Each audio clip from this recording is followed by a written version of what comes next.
একটা দুইটা। বাবা বাবা বাবা বাবা বাবা বাহ, বেশ সুন্দর। বাংলা সিনেমার নায়ক নায়িকাদের মতো প্রেম প্রেম খেলা চলতেছে। এটা কতদিন ধরে চলতেছে?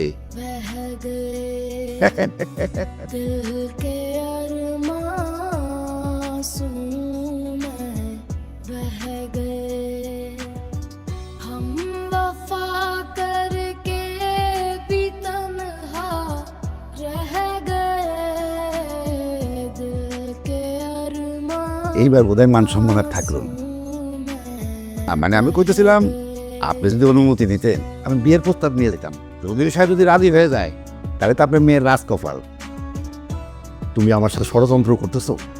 আমি তোমার বিদায় হইতে বলছি। জি, সালাম আলাইকুম। কি এসে আপনি চিল্লাইতেছিলেন কেন? আর কে আসছিল? তোমার মাইয়ারে ডাকো। মাইয়ারে? মালা? ওই মালা, তোমার মাইয়া কি করছে শুনবা? তোমার মাইয়া আমার মুখে চুন খালি মাখাইছে। আরে অহনো যাবো লাগে আমার 1 খন্ড জমিয়া যুদ্ধ চলতেছে। তোমার মাইয়া ওই চৌধুরী বাড়ির বউ হওয়ার স্বপ্ন দেখতেছে। এমনি পারলে তুই কেমনে করলি এই কাজ? কি বাধা করলি না?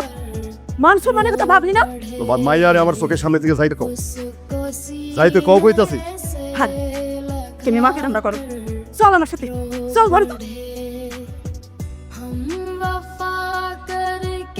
খুব তো ছেলের পক্ষ নিয়েছিল। তোমার ছেলে কি করছে সে খবর রাখো। কি করছো আমি মিলন? আমি জলে জলে ব্যাখ্যা দিতে পারবা। তোমার ছেলেকে ডাকো। তুই কি করছিস বাপ? আরে কালকে জিজ্ঞেস করো। ওর কি কিছু আমার মুখ আছে? আমি আগে সন্দেহ করছিলাম কিছু একটা ঘটনা হয়েছিল, তাই গো ভাই। আমি তো কিছু বুঝতে পারতেছি না কি ঘটেছে আমার মিলন। মিলন ওই আরোদ্দরের মেয়ের লগে পস্তি নাস্তি করে।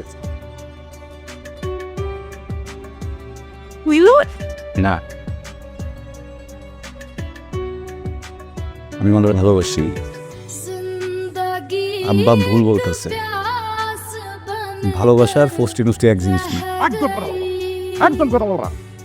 তোমার কাছে কেমন নতুন করে নিয়ে আসেন তা হবে? আমি না বুঝে তোমার আমাদের সন্তানের বাবা কি? আচ্ছা আচ্ছা তুমি আমি বুঝাইতেছি, আমি বুঝাইতেছি।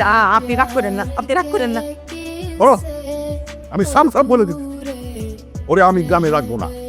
দরকার হলে আমি ত্যায্য করবো, আমার সমস্ত সম্পত্তি থেকে বঞ্চিত করবো। তারপরে দিলাম